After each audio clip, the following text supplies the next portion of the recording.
As a leader or anyone with multiple tasks at hand that they have to get a hold of, take control of, and get done, have you ever thought how you'd ever do that? What if I told you that there's a playbook you could follow that shows you systems you can put in place for those repeated tasks? Or what about a monthly guide that you automatically transfer over to your calendar that helps you get it done?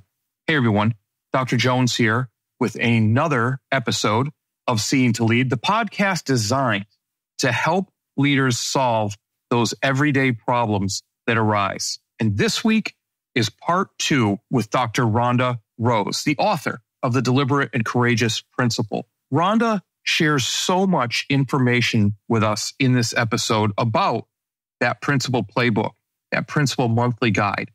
She talks about 3 needs of all the employees in your school. It just goes on and on and on because she shares so much.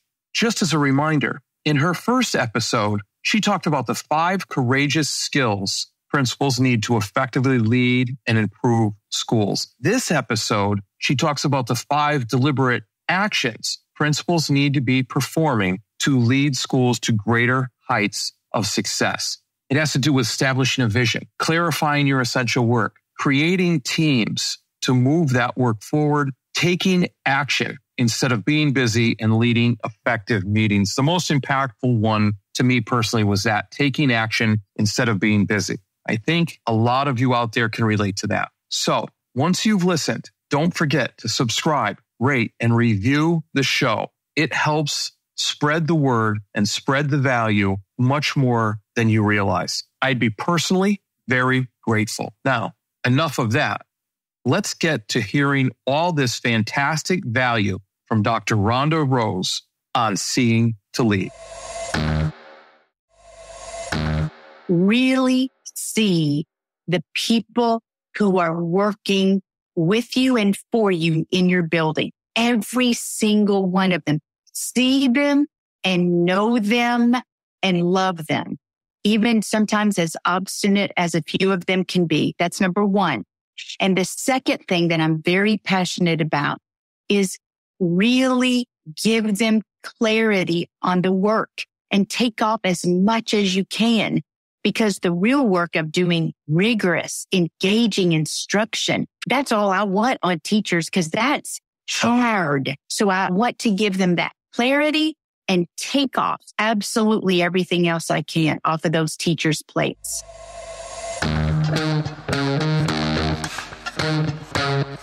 Dr. Chris Jones here, and welcome to Seeing to Lead, a show designed to help leaders increase their ability to effectively support, engage, and empower their staff through intentional practices so that they create an environment where everyone reaches their greatest level of success. On Seeing to Lead, communication rules the day as we hear voices from both teachers and leaders in an effort to examine perspectives, highlight misunderstandings, and provide steps to ultimately bridge the gap between what teachers need and provide through thoughtful dialogue. This show is about amplifying voices, creating understanding, and providing information to help everyone continually improve. I want to personally thank you for taking the time. Now, let's get to getting better.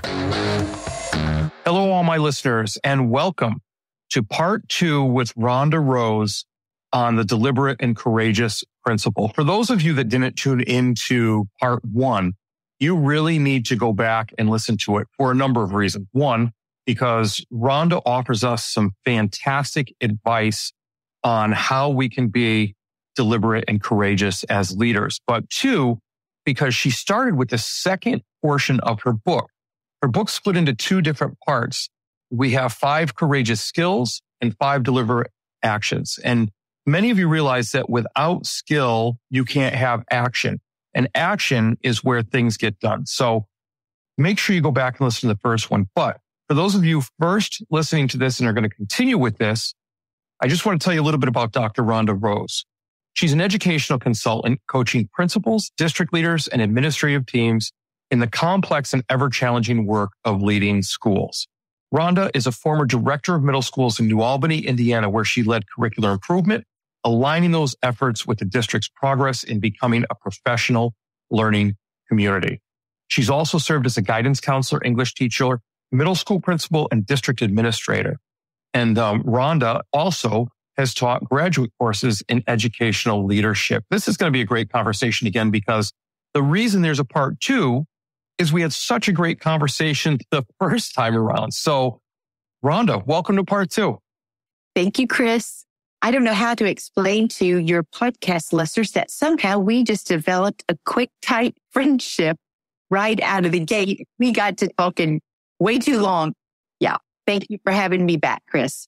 Yeah, you're most welcome. We talked for quite a while before we hit record during the first one, and then we almost fell into that slippery slope again, but we got ourselves together, and we're going to offer a lot of value to turn this on to listen to it. So let's start right in with it to make sure we get it to people. You know, the Deliberate and Courageous Principle, you put this book out. It's a really, really good book because it talks about skills to be courageous. And then it talks about deliberate actions, which first of all, we know that actions are the most important thing. Dreams are wonderful. Ideas are great. Actions are what matter. And for that to happen, we have to be deliberate. And the first half of your book is broken into 5 different sections. With that, let it rip. I'll give it to you from there. Thank you, Chris. Okay. So the book starts out with, as you just said, 5 specific, intentional, deliberate actions. So I'm going to name them first, and then I'll come and say just a little bit quick about each one. Okay. So the 5 are: establish a vision. And what I don't mean there, Chris, is like the school's vision statement. You know how we all have vision statement, mission statement. Believe it. That's what I do not mean. So in this first action, it's about, and I think this was some things I'd read from James Clear, the Atomic Habits guy, but he talks about how the leader in any organization on opening day of school shares with her staff, hey, here's what I think we can get done, you guys, in this school year. Here's the way I see it. And James, he gets very, very specific on use some adjectives, show them a few pictures, tell a story, and use numbers. Like, we're going to go from here to here. We're going to go from, 50% of our kids reading at grade level, and we're going to hit 61% this year. But to be that tight. And he said, it's just so motivating for a staff. It helps your staff set their individual goals when they see where their leader is expecting them to go. So I have a lot of fun when I get to work with principals and we come up with this vision. And Chris, it's not a big deal. Like it's maybe 8 or 9 sentences. That's it. And if you're a principal and you start out, I was working with principals in Kentucky this week, and their first day, opening day with teachers, is on Monday. And that was part of what we did together. They chose the pictures. One girl is using like a picture of a golf team. And she says, this is the way we're not going to work anymore. We are not individuals in our own little classrooms, in our silos, making our own scores. We're going to work like, second picture, a basketball team. We got to get together in our grade levels and our department. Anyway, that's an example of pictures. One girl used pieces of a puzzle. And then she said, I've been throwing all these pieces of all the work we're going to do. I've been throwing all these pieces at you. And then I realized over the summer, I never really have shown you the box picture. Like, where are we going? So she had the box top picture. I thought, well, that was creative. I would never have thought of that. So anyway, that first action is about setting a vision. And here's the kicker, Chris. The leader, the principal's vision has to be about the way students are learning, nothing else. So we're going to get tighter, better, and more rigorous and more engaging, right? Because if our learning inside every single classroom, not just pockets of great teaching, but every single classroom, the vision is going to be about learning. So here's a quick story on that. I was reading, I think this was Pat Lencioni's work, and he said, you should do with your leadership team a little activity called Why Do We Exist? He calls it. And you give everybody on your leadership team some sticky notes. So I thought in my very first year of being a principal, I'm going to do this. I'm going to do this activity. So I said, everybody, now I had about 9 people on the leadership team. And I said, write down, 3 or 4 stickies. But why does our middle school exist? Why are we even here in New Albany, Indiana? And Chris, do you know, I'm not making this up. I think I shared the story in chapter 1. Nobody, no teacher said anything about learning. Nobody. And I think I shared with you in part when we were School of High Poverty. So they were talking about, it's critical that we have great, after school clubs and extracurricular. We happen to be very, very good at basketball. So there were a lot of athletic things on there, our clothes closet, making our athletic fields out back better. And all of those things are critical and important, but obviously they are not why we exist. So I learned very young, as my first year of being a principal, I got to put our focus right here on student learning, which obviously impacts the way we're teaching, right? So that's all action number 1. We're going to get all about learn. Okay. Number 2 is my favorite. Principals need to clarify the work for their teachers. I think we are killing teachers with all the initiatives and everything there is to do. And so in that chapter, we talk about, I use the 4 questions of a PLC. What are kids supposed to know this quarter? How will we know if they got it? And what are we going to do to help them if they didn't get it or if they did get it, right? So a tool in there that I use, Chris, is called the Principal Playbook. And it's such a simple document, but there's an English page, a math page, and then I think the last page in the back is just called, systems and other stuff. And the playbook is just for the semester. It's for me as the principal and my team. I share it with the leadership team. I don't really even share it with the whole staff. You don't have to, but it's just, what are the big pieces of work that by golly, we're going to get done this semester, right? Maybe we're embedding a new vocabulary unit, or maybe we're doing something with writing, or maybe we're going to give CFAs, make ours more rigorous, but we put it on those pages. The leadership team agrees. Yeah, that's the work. Or most of the time, Chris, with me, they go, that's a lot. That's a lot, Rhonda. And take one of those off, right? Okay. And the last page, Chris, is we made from that activity. Why do we exist? I made this list and I call it systems, like clothes closet, extracurricular activities, all the athletic fields, back to school night, school safety. Chris, my list, now it's up to 82 things. But back then, early on, I had 68 or 69. And here's what made me want to quit. I didn't want to quit, but I thought I can't do the job. So I literally wrote a letter to resign around Thanksgiving. This was my very first year because I thought I can't get to the learning part. And I know that's the most important work because I'm eaten up with all of these systems that I don't know how to tell you. They weren't built well. Right? They weren't very good. Like there wasn't even a new teacher induction program. That's a system. So what we decided to do was we made that list and I said, leadership team, I'm going to need your help, but we got to build about 10 of these each semester. So I didn't do it all by myself, but they would help me. And you're just getting down like, let me give this example. Awards night was one every May. So it was just a 1-pager, Chris, okay, remember we use this floors. This is the way we set up the chairs. They line up this way. All this stuff that we would need every year. So every year we just pull up that system and we're ready to go, right? And you just make it better and better. Because what I've seen, Chris, over the last 5 years, when I work with principals, they're eaten up with all of the systems. And then they'll say, Rhonda, I can't talk to teachers about learning and all of that because I got all this other. So that's why I try to work. Okay, we're going to build them because if you're building 10 each semester and let's say 10 in the summer, 2.5 years, Chris, they're built. And I've become to believe, I really do believe this. You can feel it in a building when I walk in now. If the systems are efficient and running smoothly, you can feel it. 100%. 100%. Those are the first 2, Chris. So respond to those 2 and then I'll finish out with the other 3. Well, the vision is so important. And I love the fact that it's got to focus on student learning. And being a teacher-centered principal myself, I can still focus on student learning and help nudge that way by supporting the principals. That's the first one about vision. But what really gets me is you're clarifying the essential things.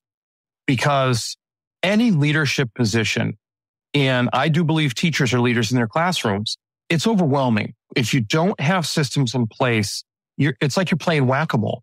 So it has to be with being deliberate, to reuse that word.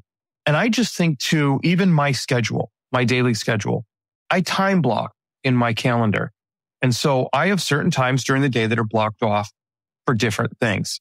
I have my classroom walkthrough where I walk around the building. I have that blocked on my calendar. And now my admin assistant, she knows she can't schedule anything in those areas because that is such a valuable, sacred time. My emails, I don't check emails during the day. I check emails in the morning and then I check emails in the afternoon because I have much more important work to be doing than checking emails. And quite often, emails are somebody else's to-do lists that are going to pull me away from completing my things. So that's what I do. And those are just two examples of some of the things I do. And at first staff was like, what do you mean I emailed you at 10 and you didn't get it? Well, that's because I'm in the halls and that's much more important. And so they now know that's when I check my emails. Oh, Chris. Yes. Yes. Yes. 100,000 times yes. And what you did right there in those two comments and your examples is you jumped to action number 4. So let's go there. Sounds good. The title of that chapter is take action instead of just being busy. And when you said whack-a-mole, that's what we're doing. We're just being busy because a principal can be busy from the moment you walk in that door until you leave, but it might not be on the right work, right? So there's such a huge difference in taking action or just being busy. So you mentioned 2 systems, observations. So if we have given the decency to our teachers, who again, you and I both believe they have the hardest work, the hardest job in the building. Okay. If we've given them the clarity, and that's why I use the playbook. Hey, English 9. This is the main thing for you guys to get done. English 10. This is the main things for this semester for you. I've been as clear as I can be. That way, observations flow from that. When I come into their rooms, they know I'm looking for that. There's no gotcha here. It's me following up. Yes, there's some accountability there, but there's also me giving as much support and help as I can. And I don't want to quote this, Chris, because it might be old research, but several years ago, and it might have been Kim Marshall, who writes the Marshall Memo. He, in his research on how many hours should a principal be in classrooms weekly, okay? And his recommendation at that time was 4 hours a week. And Chris, I got to tell you, I was not doing that. So when you said I would do my time blocks, I don't know if I did it like you did it, but I had this yellow highlighter to where my secretary would know, right? For an hour, Monday, Tuesday, Wednesday, Thursday, I'm going to be in classrooms, right? Now, Friday was my makeup day in case I missed anything, right? But everybody knew. Let's come back to your next thing you mentioned on emails. I think I upset a few staff members, but I did the 10 a.m. check and the 2 p.m. check. So while I was at school, those were the 2 times. But in the beginning, I guess the principal who had served before me was quick to respond to emails. That's what I figured out. That's the way teachers were communicating with him, right? And I had to give clarity to teachers again on that so that they fully understood, listen, you guys, I'm only checking twice a day because I'm going to be in rooms. We're building systems. I'm going to be in your data meetings, etc. So I love to hear you say you've got your time blocks set out. You are controlling email and not allowing it to control you, right? Which make that chapter then on taking action is all about your time. So I'm going to finish out that 4th one on taking action with one more thing. Not only does the principal watch her time throughout the day, we are also responsible, Chris, to know how every other adult in our building is spending his or her time. And we're pretty good with teachers, right? We got their schedules down. We know what they're doing. I'm not even going to get into using your best teachers in the most effective way. Like if my very best, most effective teacher, I might not need her teaching AP, right? Might not.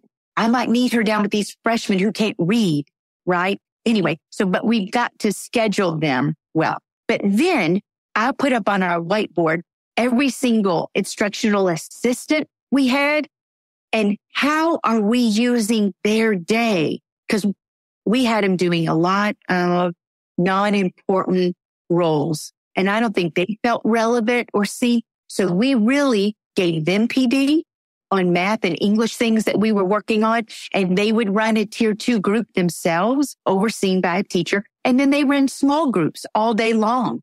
Oh, so we really needed to watch their time. And even our, secretaries, the health aide, just every single adult. How can we use every minute? That's taking action in my mind. That's so important what you said, because you brought it from the teachers to the instructional aides. And what that made me think of is how we use everybody's time, because that is a respectful thing. And that ties directly to the other thing that'll help a school take off or fail is culture. And with the instructional aides, when you're using them, I put out different surveys to my staff all the time. And then before anybody runs off to do surveys, some people listening to this know this about me, some may not, but I make sure I explicitly use every survey that I send out. So I tell teachers exactly when I'm using their survey data so they continue to fill it out, because otherwise they don't feel respected. One of the questions I got back, or one of the answers that I got back from a teacher, I was asking teachers their strengths and where they needed support in so that we can do different classroom visits and match people up and give them a menu of who to choose for what they need help in or support in.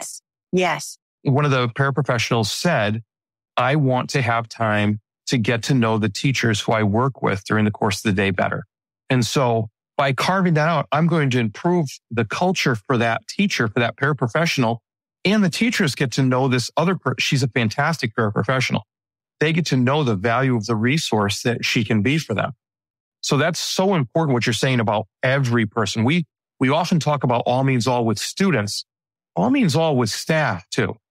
Oh gosh, Chris. Yes, that is so nice to hear. And I want to stay on this subject for just a minute, because there are, and I think this was Pat Lencioni's work again. I can't remember the name of this particular book, but he said there are 3 things every human being needs.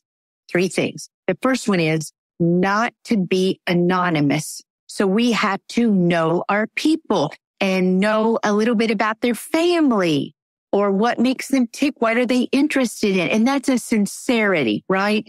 It's not fill out this little sheet and tell me about yourself. It's conversing with them and caring enough to know about their family. Okay. So they do not want to be anonymous. Number 2, they have a desire, all of us as human beings, to be relevant.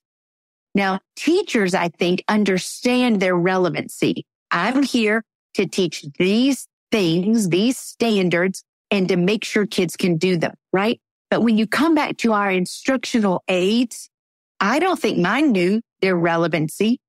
So I started meeting with them. First of all, we turned them into either a reading instructional assistant or a math, because we needed so much help, right? And then, Chris, we gave those instructional aides some of the same PD that we given to our teachers so they could run these little groups on instructional things, right? And then here's the last one. The last thing in the needs, okay, to be known by their leader, to be relevant, and to be able to measure their work.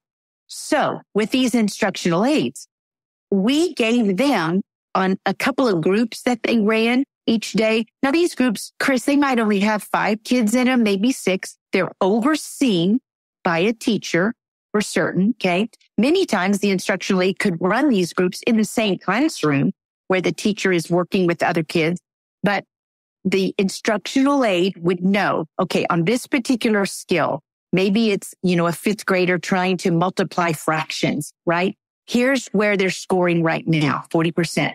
So by the end of the semester, the aide would meet with me again to show me the improvement in those 6 kids in that group, right? She was measuring her work. Now, Chris, I got to tell you this. So let me restate this. I met with all the English aides, instructional assistants at the same time. It's a group meeting. I wish I could have told you it was one-on-one, but it was one time in the beginning of the semester and then one time at the end. And then I met with the group of math instructional aides. You with me? I had a gentleman once when I was presenting get so upset about this. And he said one comment in front of the whole group, like, I think this is ridiculous. I think this is ridiculous. That's all he said. Well, then afterwards, he came down front to talk to me and he said, I just can't believe you would expect us to do that. We don't have time to do that with our instructional assistants. And I said, well, I'm going to respectfully disagree with you because I think you don't have time not to do this, right? So Chris, maybe it was 2 hours in first semester, then 2 hours. But Chris, here's what I want you to know. And I'm not overstating this.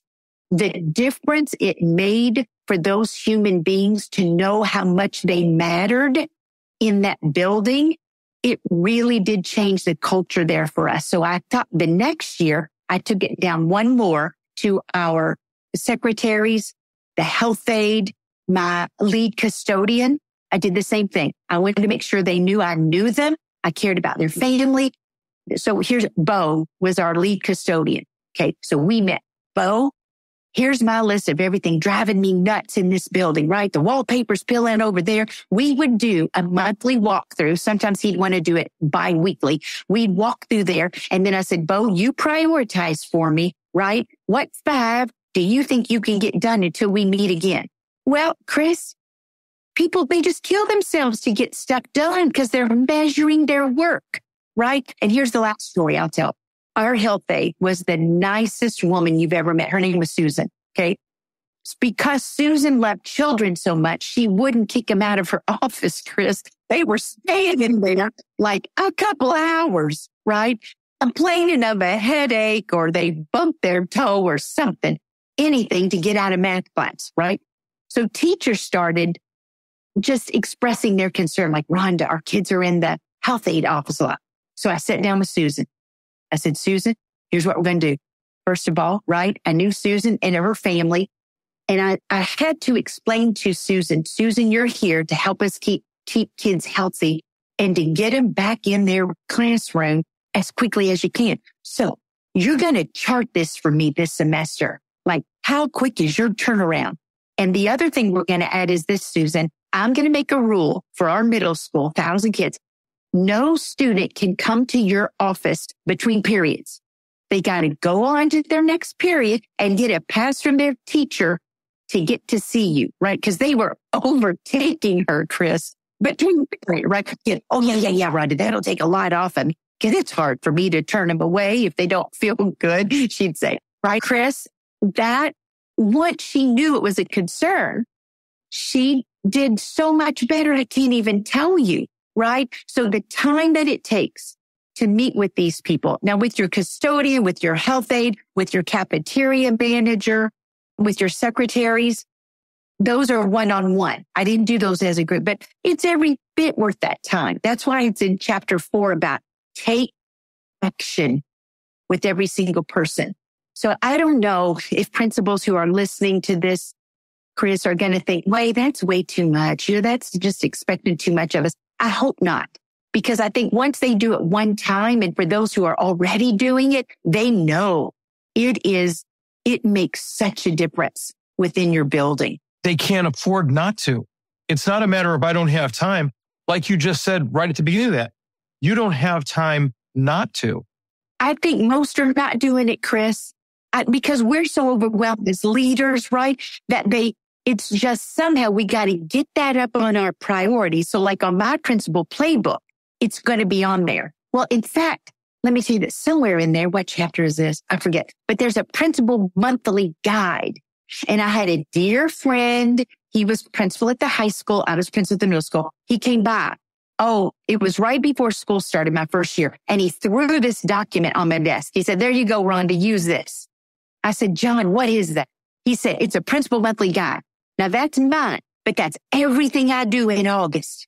Then you see everything I do in September, right? And I said, hey, thank you. I said, can you send that to me electronically? Then I will just delete your stuff and put mine in there, right? Okay. So he did. But on there, Chris, in August, I've got meet with the instructional aides, right? And then in December, it pops up again. Follow-up meeting with my instructional aides, right? Because if it's on the monthly principal calendar, I'm doing it.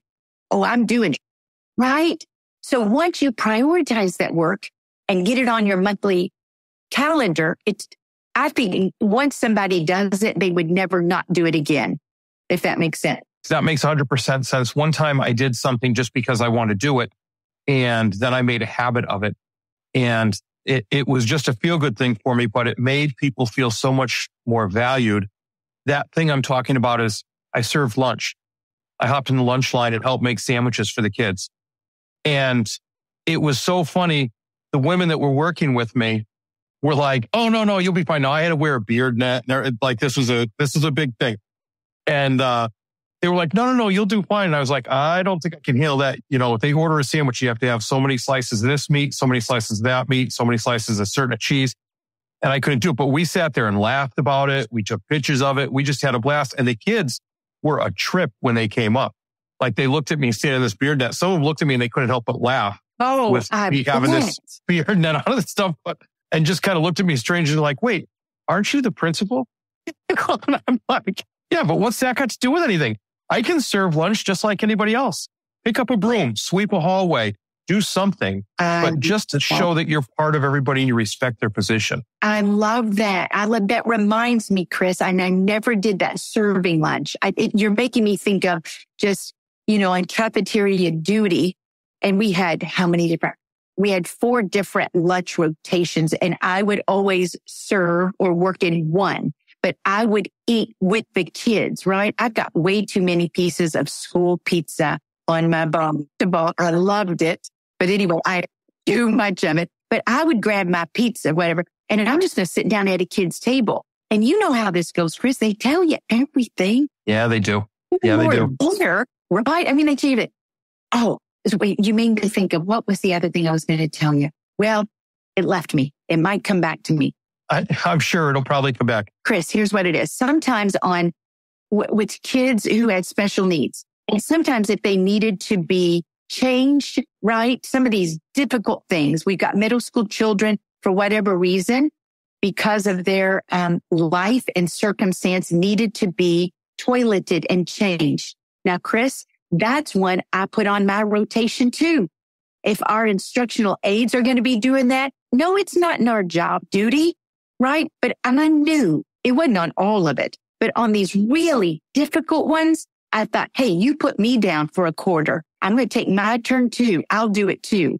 I just think that speaks volumes to people, right? Absolutely. Absolutely. And I had mentioned culture before. How does that not make somebody feel valued or trust you or know that you're in it right next to them? Whether it's good, bad, whatever it is, but you're there with them. It builds that camaraderie. Right. You're building camaraderie. That's what chapter 4 is about. When we talk about take action. Okay. Let's be done being busy and let's do the really hard work of taking action. Okay. So I'm going to back up. I think I skipped number 3. That chapter is about create a really good leadership team. Like, I knew the leadership team was important. Solution Tree now calls the leadership team a guiding coalition. So you hear that out there a lot.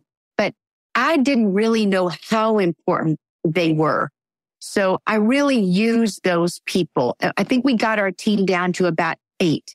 But they are there representing departments, representing grade levels, representing, electives, special ed, a counselor.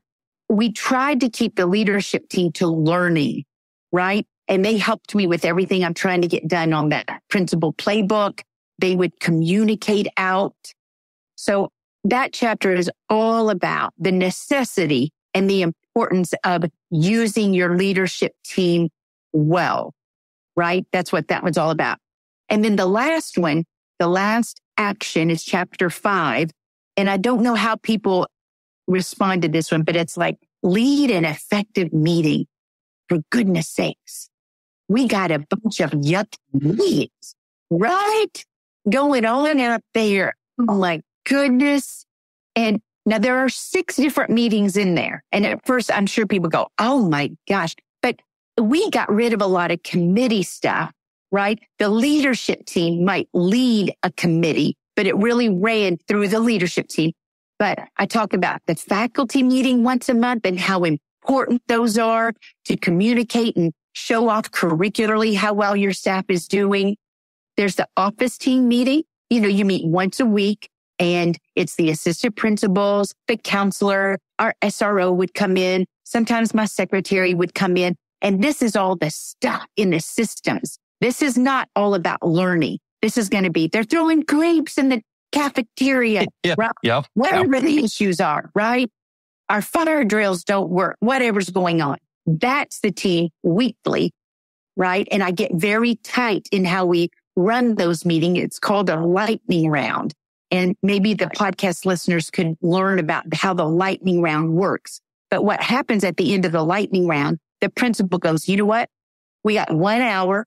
So I'm going to choose what you said, Kathy, that one item. And I'm going to choose Hank, the one thing you said, because we're going to get those 2 things solved right now together.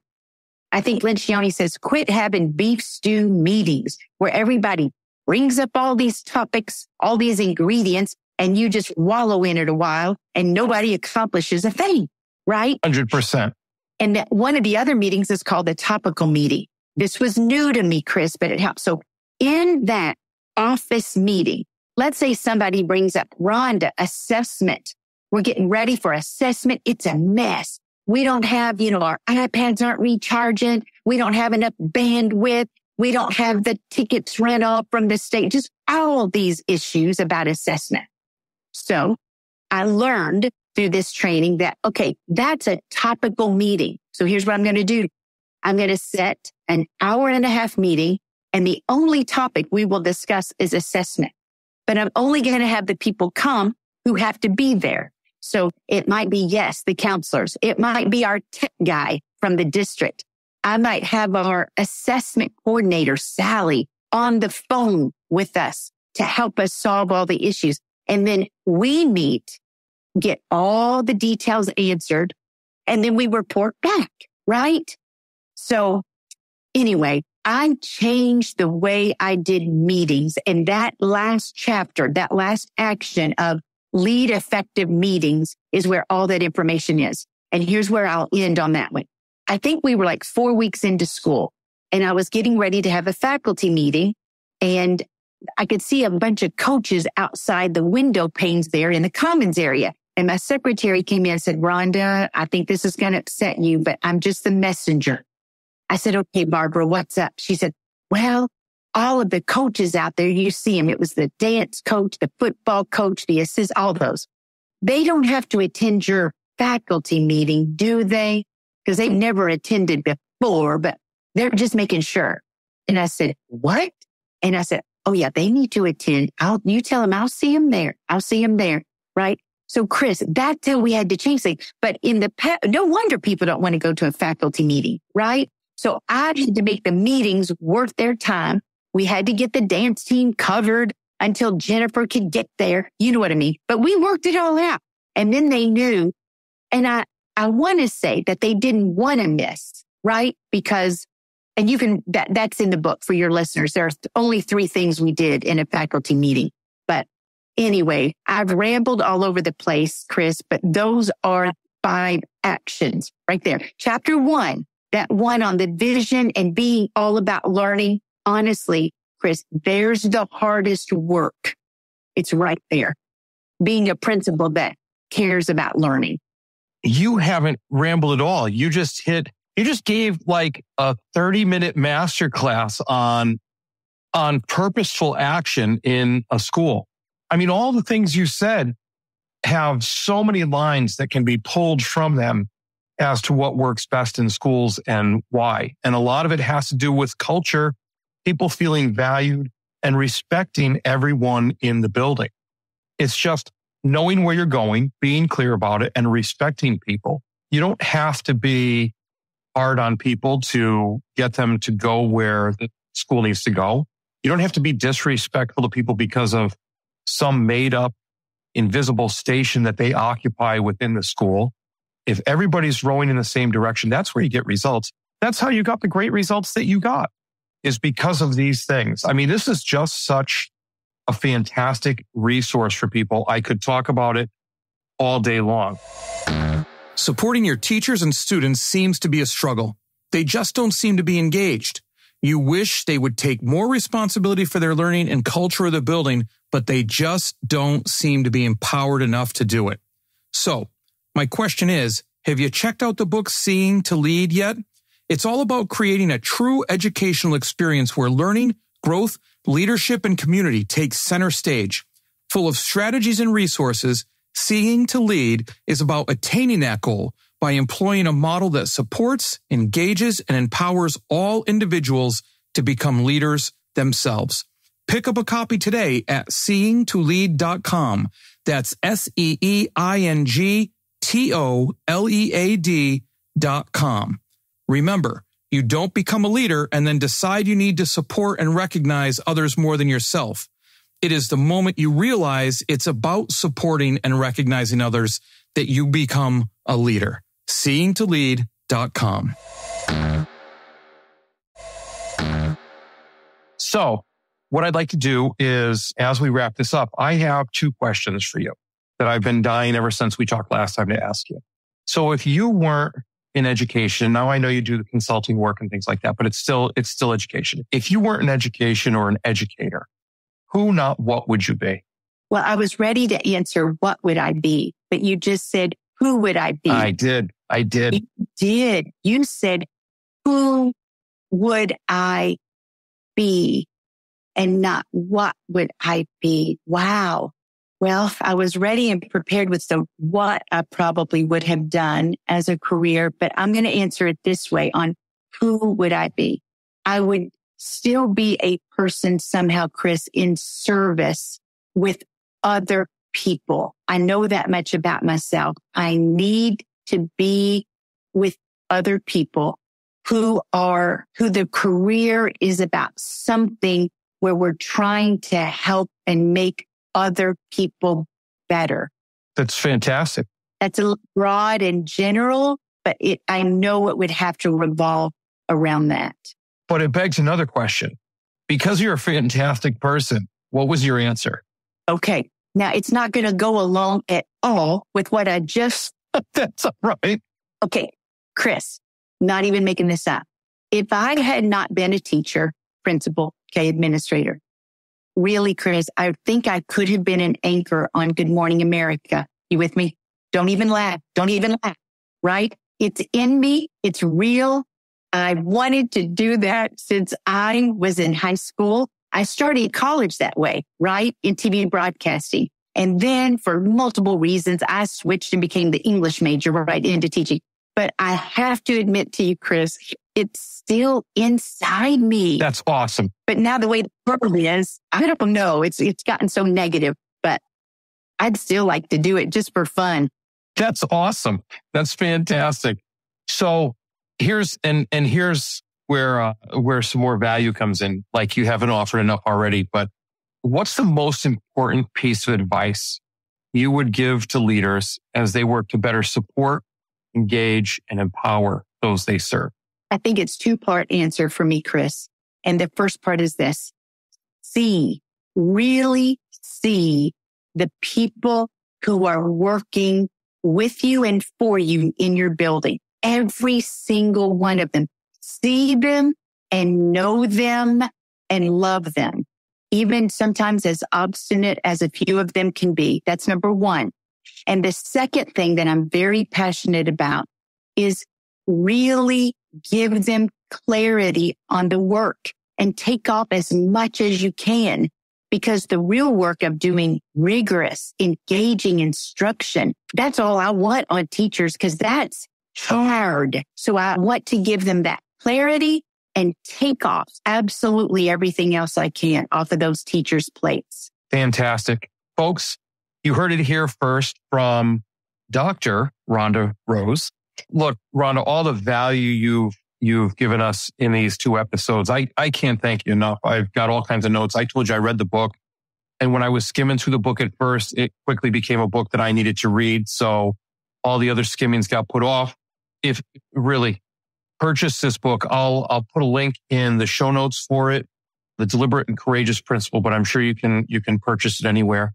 Rhonda, what's the best way to reach out to you if somebody wants to get in touch with you to hear any more? And Chris, thank you. I was going to ask you if we could do this to my email address.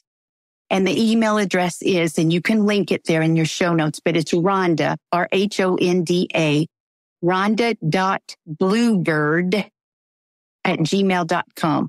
There's a story behind that bluebird. I can tell you another time, Chris. And Chris, I mean this sincerely.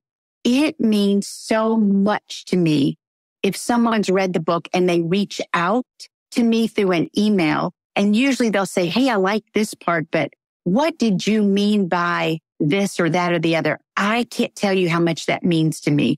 I've developed some pretty good friendships with people just from our emailing back and forth about the way they're using different parts of the book in their school. So I mean that sincerely. I'm very open to that. And if they do email me, give me 48 hours or so, but usually I'm able to get back to people. So share that. That would be the way to get in touch with me for sure. Perfect. I hope we can get together and talk again soon and collaborate. But thank you so much for your time on Seeing to Lead. Thanks so much, Chris. Well, that's a wrap, but not the end. Next step, be sure to take action on something you heard here today. Hey, thanks for listening to the Seeing to Lead podcast. If you would like to connect for any reason, email me at drchrissj@gmail.com or catch me on Twitter at Dr. C.S. Jones.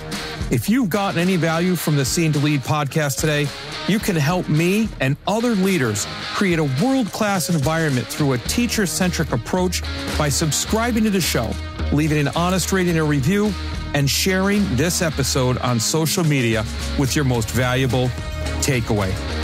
Also, one last thing. Have you had a chance to pick up my latest 5-star rated book yet? Grab your copy of Seeing to Lead anywhere you buy books or at seeingtolead.com. That's seingtolead.com, where you can learn more and continue to improve. Now go have a successful week.